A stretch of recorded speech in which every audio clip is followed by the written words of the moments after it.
ইব্রাহিম আলাইসাল্লাম ওনার পুত্র ইসমাইল আলাইসাল্লামকে যে কুরবানির উদ্দেশ্যে তিনি নিয়ে গিয়েছিলেন সেটাকে স্মরণে রেখে এই আমলটি করা হচ্ছে। পুরো মুসলিম বিশ্বে সেটা স্মরণ করা হয়।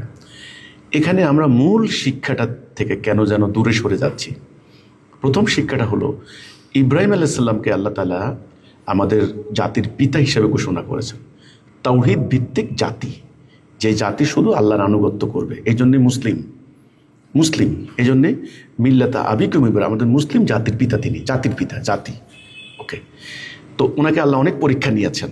পরীক্ষা না নিলে তো এত বড় মর্যাদা দেন না, এটা আল্লাহ তাআলার সুন্নাহ। তো ওনার পুত্র ইসমাইল আলাইহিস সালাম অনেক প্রতীক্ষিত পুত্র, অনেক আদরের, সেই পুত্রকে কোরবানি দিচ্ছেন। তিনি স্বপ্ন দেখলেন, সেই স্বপ্নটা বাস্তবায়ন করার জন্য যখন পিতা পুত্র যাচ্ছেন, তখন আল্লাহ সুবহানাহু ওয়া তাআলা দয়া পরবশ হয়ে একটা দুম্বা তার পরিবর্তে দিলেন। সেটাকে স্মরণে রেখে আমরা কোরবানি দিচ্ছি।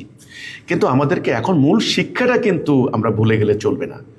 পিতা তার সন্তানকে আল্লাহর সন্তুষ্টির জন্য কোরবানি দিচ্ছে, সন্তানও পিতার আদেশ মানে আল্লাহর আদেশ পালন করার জন্য প্রস্তুত।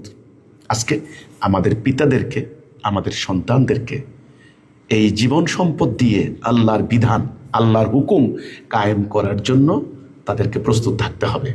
ঠিক নবী করিম সাল্লাল্লাহু আলাইহি ওয়াসাল্লাম এবং সাহাবীরা নিজেদের জীবন দিয়ে, রক্ত দিয়ে, নিজেরা শহীদ হয়ে, জিহাদের ময়দানে টুকরো টুকরো হয়ে তারা সেই দায়িত্ব পালন করেছেন। ওইটা আসল কোরবানি।